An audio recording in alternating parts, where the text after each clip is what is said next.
গুলি খাইছে একটা।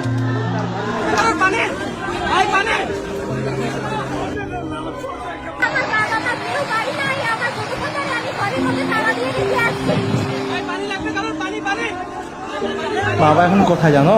হ্যাঁ, কোথায়? মারা গেছে।